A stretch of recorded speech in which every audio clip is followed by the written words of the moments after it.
balik lagi di channel YouTube gua Kabosai Boy Siombing. Kali ini gua mau ngebahas tentang apa aja sih yang kita perlukan untuk breed cupang ya teman-teman.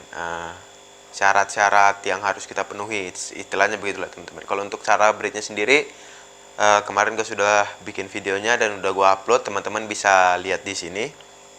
Ada cara-cara mulai dari penjodohan sampai bagaimana dia memijah. Nah, sekarang yang mau gue bahas adalah hal-hal apa aja atau bahan-bahan atau apa aja yang harus kita perlukan untuk ngebreed sepasang ekor cupang sepasang cupang ya teman-teman. Jadi yang pertama kali yang harus kita punya adalah calon indukan ikan cupang ya teman-teman.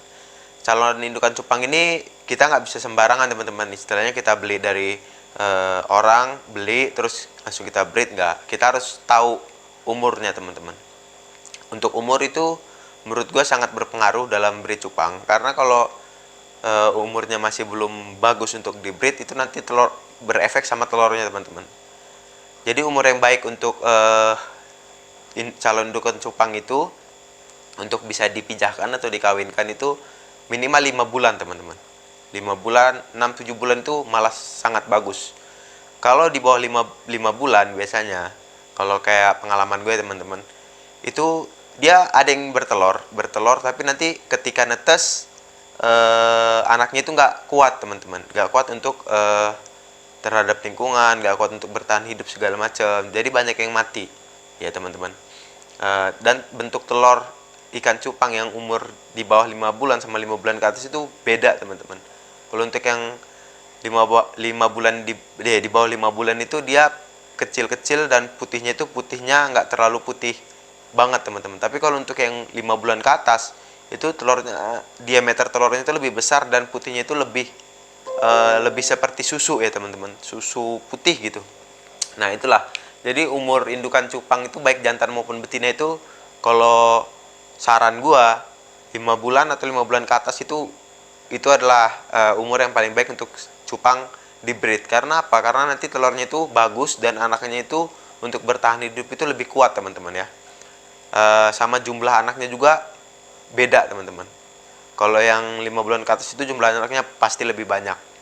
Nah, kalau udah sama-sama 5 bulan ya, atau 5 bulan ke atas nih si jantan dan si betina, itu juga ada hal lagi yang harus kita perhatikan teman-teman, yaitu ukuran badannya teman-teman. Minimal sama teman-teman.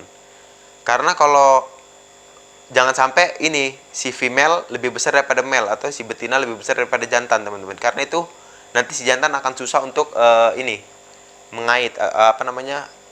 mengawini si betina, untuk melingkari badan si betina itu sulit dia. Jadi dari pengalaman gue, kalau betinanya lebih besar itu susah kawinnya teman-teman. Seperti yang Avatar Gordon yang kemarin itu di video gue sebelumnya, itu dia gara-gara si female Avatar Gordon ini terlalu besar daripada si jantan, itu tidak mau kawin teman-teman. Itu sampai 2 atau sampai 3 kali gue kawinin nggak mau, tapi kan itu terus gue rawat nggak gue jual sih teman-teman.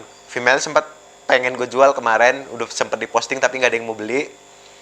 Tapi terus dirawat sampai akhirnya si jantan sama si betina ini sama ukurannya. Dan kemarin 3 hari yang lalu lah teman-teman, 5 hari yang lalu mereka mau kawin dan telurnya itu bagus teman-teman, dan anak-anakannya sudah ada. Nah itu untuk Avatar Gordon gue cukup senang karena akhirnya mereka mau kawin, karena memang itu ukuran badannya teman-teman, ukuran badannya sudah sama ya teman-teman. Nah kalau teman-teman sudah punya calon indukan ukuran badan sama 5 bulan ke atas, hal selanjutnya yang harus kita siapin adalah tempat pemijahan teman-teman. Tempat pemijahan itu biasanya ada yang make bekas es krim gitu ya, yang bulat yang bulat atau yang kotak. Ada yang pakai itu kan teman-teman. Tapi kalau menurut gua, saran gua, kalau bisa teman-teman jangan pakai itu. Pakainya minimal box ya, box yang ukurannya 30 x 30 cm teman-teman. Karena itu berpengaruh sih teman-teman. Karena kalau kayak gua kemarin pakai yang es krim yang kecil, istilahnya itu kan diameternya cuma 20 x 20. Kalau yang bulat itu paling diameternya sekitar 20 juga lah ya. Itu kan kecil tuh teman, lingkupnya kecil teman-teman. Jadi ketika dia kawin, kita lupa atau kita nggak sempat untuk ngangkat si female, itu nanti kemungkinan telur jatuh ke bawah gara-gara mereka saling dekat kan, jaraknya dekat tuh cuma 20 cm, telurnya jatuh ke bawah gara-gara mereka berantem terus, atau si betina stres gara-gara dikejar-kejar si jantan terus makan telurnya, atau si jantannya terus merasa keganggu kan, karena female sama jantan terlalu dekat tuh. Setelah mereka kawin saling cinta, kalau udah selesai kawin itu si jantan bakal nganggap si betina adalah predator si telur-telur ini. Jadi dia protect banget sama si telur-telur ini. Nah, kalau si jantan ngelihat si betina terus deket sama dia, stres, akhirnya telurnya dimakan atau betinanya juga ikut makan telurnya. Jadi kalau untuk ukuran 30 kali 30 box, yang 30 kali 30 istilahnya kan itu kan cukup luas. Jadi ketika si jantan ini protect, si betina mau dekat, kalah berantem istilahnya, si betina di pojokan. Nah, itu kalau pengalaman gue gitu. Si betina pasti di pojokan. Walaupun telat ngangkat juga, resiko untuk si telur ini nggak bisa menetas sampai ini itu sedikit sekali, teman-teman. Karena ketika betina jauh, si jantan di bawah gelembung, itu si jantan udah merasa aman gitu loh, aman. Jadi dia fokus untuk jagain si telur-telurnya. Jadi kalau kita telat atau sedikit telat ngangkat betina atau kelupaan atau nggak ada waktu, itu kemungkinan telur dimakan atau jatuh atau gimana itu kecil sekali, teman-teman. Kalau tempat pemijahan teman-teman itu besar. Nah, kalau saran gue minimal, kalau yang gue pakai selama ini aman, gue pakai yang 30 kali 30 atau yang gex. Ada, kalau teman-teman ke toko hewan ikan, beli aja gex L atau gex apa. Nah, itu udah cukup akuarium lah istilahnya. Yang 30 kali 20 juga udah bagus lah. Kalau bisa 40 kali 20 juga bagus, karena itu untuk ini ya, maksudnya biar si jantan juga nyaman jaga telurnya, si betina ada tempat menjauh dari si telur-telur ini. Karena kan proteknya si jantan ini tinggi sekali kalau pas lagi jaga telur. Gitu, teman-teman. Nah, kalau udah teman-teman udah punya calon pasangan cupang yang 5 bulan ke atas, ukurannya sama, tempat pemijahannya juga udah cukup besar atau nggak kebesaran, nggak terlalu besar dan nggak terlalu kecil ya, teman-teman. Udah itu, misalnya kita mau kawinin hari Senin. Jadi minimal nih, teman-teman, hari Selasa teman-teman udah nyiapin tempat selanjutnya, itu kolam pembesaran, teman-teman. Kenapa kolam pembesaran ini penting? Karena ya itu tadi, teman-teman, kalau kita besarin si burayak ini dalam di bak pemijahannya saja, itu kalau gua ngerasanya kurang efektifnya. Kenapa? Karena nanti mereka itu gimana ya, banyak inilah istilahnya, kegoyang dikit apa segala macam, itu kan terlalu beresiko juga. Dan kalau kita kasih tanaman atau kasih daun-daunan, itu terlalu rame lah istilahnya, terlalu sempit untuk mereka bergerak kalau menurut gua. Jadi kita harus punya kolam pembesaran. Kalau gua di sini pakainya styrofoam, teman-teman. Nah, nggak cukup sampai di kolam pembesaran aja.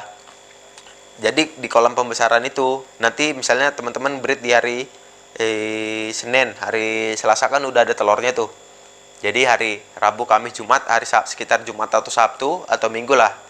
Jumat, Sabtu, Minggu itu teman-teman udah bisa langsung pindahin ke kolam pembesarannya. Nah, di hari Selasa teman-teman harus siapin kolam pembesarannya. Kalau gue pakai styrofoam ya, styrofoam pembesarannya. Kolam pembesarannya teman-teman kasih air sekitar sejengkal kurang, karena nanti kan bakal nambah lagi dari si kolam pemijahan, air dari kolam pemijahan waktu kita mindahin ya, teman-teman.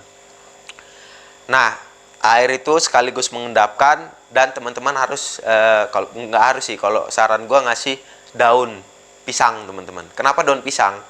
Daun pisang kering ya, teman-teman. Daun pisang kering sebenarnya bisa pakai ketapang juga, teman-teman. Cuman kalau ketapang itu nanti dia jarak 2 atau 3 minggu hancur dan bisa jadi penyakit juga, untuk bukan jadi penyakit sih, hancur lah istilahnya, nggak bertahan lama di kolam pembesaran. Kalau daun pisang itu bisa sampai 1 atau 2 bulan. Fungsinya adalah satu, tempat si buraik-buraik berlindung, misalnya kepanasan atau gimana, itu tempat si buraik-buraik berlindung.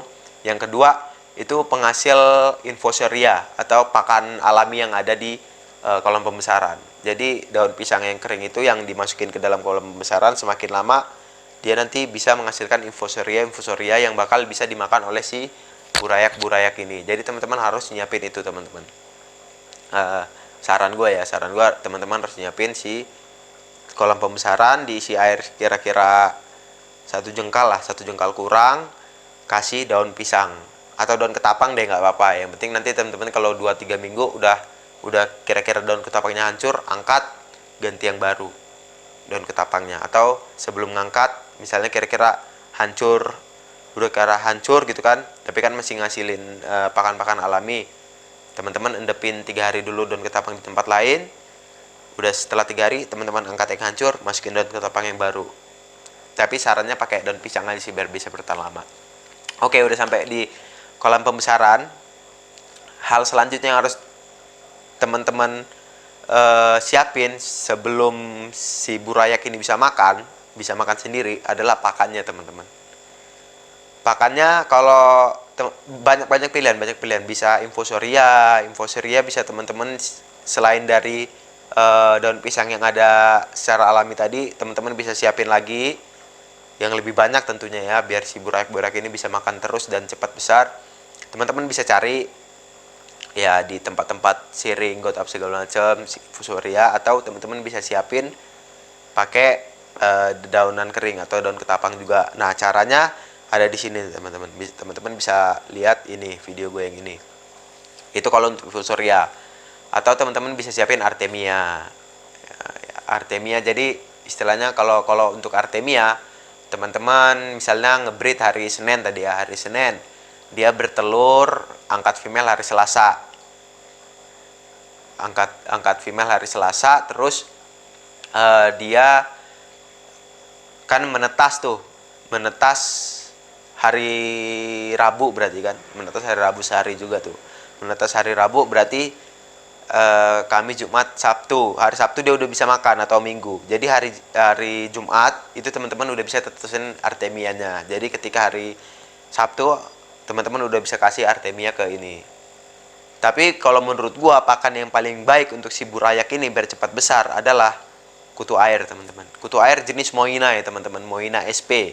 Jadi kutu air yang kecil-kecil, bukan Dapnia SP. Kalau Dapnia SP kan lebih besar-besar, nanti si burayak sedikit kesulitan untuk makannya. Kecuali kalau dia ditaruh terus netes, baru membelah si DM-nya baru bisa dimakan. Kalau Moina itu kan emang kecil-kecil. Nah, saran gue untuk yang paling baik sih kutu air jenis Moina SP dimasukin ke kolam pembesaran. Nah, kalau teman-teman punya kutu air, lebih baik pada saat teman-teman nyiapin bak pembesaran dan daun pisang, teman-teman masukin di situ kutu airnya. Karena biar dia makin banyak dan makin banyak yang kecil-kecilnya. Jadi ketika teman-teman pindahin dari dari tempat pemijahan ke kolam pembesaran, pada saat hari si burayak udah bisa makan, dia langsung bisa makan teman-teman. Kenapa sih kutu air gua saranin? Karena kutu air itu kan nggak cepat mati teman-teman, beda sama artemia ya kan, nggak cepat mati. Kalau teman-teman kasih banyak, makin dia mecah, makin banyak makin bagus. Jadi setiap si burayak ini lapar, dia bisa makan. Setiap lapar dia bisa makan. Jadi cepat untuk bisa tumbuh besar si burayak tadi teman-teman. Kalau untuk infusoria ya kalau bagus juga sebenarnya, dia hidup juga, tapi untuk mengontrol dia itu sulit karena kita harus jeli bener kan, karena dia kecil-kecil. Ya paling teman-teman harus siap stok banyak kalau untuk infusoria. Dan kalau infusoria juga kalau teman-teman ngasihnya terlalu banyak juga nanti takutnya mengganggu ekosistem kolam teman-teman dan mengganggu si burayak kalau si infusoria terlalu banyak. Kalau menurut gue sih gitu. Jadi yang paling bagus adalah kutu air. Oke? Itu udah siap semua teman-teman, udah teman-teman siapin semua. Jadi kita masuk ke ini. Tadi kan udah dipijahkan teman-teman. Dipijahkan, bertelur dan menetas. Kalau untuk si jantan, kalau saran gua jangan biarin dia menjaga burayaknya teman-teman. Jadi dia menetas kan butuh sekitar 2-4 hari biar dia bisa berenang dan bisa makan sendiri. Dan ketika dia udah bisa berenang sendiri, nggak butuh si jantan lagi untuk bantu dia berenang. Istilahnya kalau kita kan butuh si jantan itu ketika dia belum bisa berenang. Kalau si buraek jatuh, si jantan bakal ngambil terus naikin ke gelembung. Si jantan bakal ngambil naikin ke gelembung, dan itu nggak boleh kita ganggu sama sekali. Nah, ketika udah pindah ke kolam pembesaran, ketika dia udah bisa berenang dan bisa makan sendiri, pindah ke kolam pembesaran itu, kalau saran gua, si jantan diangkat aja teman-teman. Si jantan diangkat karena apa? Takutnya kalau ada di kolam pembesaran, dia mendengar suara bising atau terganggu atau kolamnya tersenggol segala macam, dia stres, dia nggak nyaman. Ujung-ujungnya dia selalu melindungi anaknya dengan cara dimakan. Kalau dia terus mau makan, tapi untuk mengeluarkannya dia ya mungkin lupa atau bagaimana, atau dia stres terus dimakan sampai ketelan. Nah, itu nanti anak-anaknya bakal habis, teman-teman. Nah, kayak gua bikin video yang ini teman-teman, yang satu jantan jagain dari beberapa indukan. Dua indukan nih teman-teman. Itu kan tadinya banyak teman-teman, dan sekarang paling tinggal sisa di bawah 50 ekor teman-teman, karena si jantannya, karena memang posisinya juga kolam pembesaran gue di dalam kamar ya teman-teman, jadi berisik. Kadang kalau lagi rame datang teman-teman, kadang kesenggol-senggol si jantannya, jadi stres atau nggak nyaman, ya itu tadi efeknya. Nah, kalau saran gue, si jantan diangkat aja, karena toh si buraek sudah bisa berenang sendiri dan bisa makan sendiri. Dan untuk mempersiapkan si jantan juga untuk pemijahan selanjutnya, itu sih teman-teman. Jadi itu hal-hal penting yang kita perlu sih untuk ngebreed cupang teman-teman, biar hasilnya juga maksimal. Karena kalau kita asal-asal juga kan hasilnya nggak maksimal, ada buraek yang mati lah, ada telur yang nggak jadi lah, ada yang ujung-ujungnya si calon induk ini berantem gara-gara nggak cocok ukuran badannya, jadi memperjelek dia, ekor putus-putus juga kan sia-sia sih teman-teman.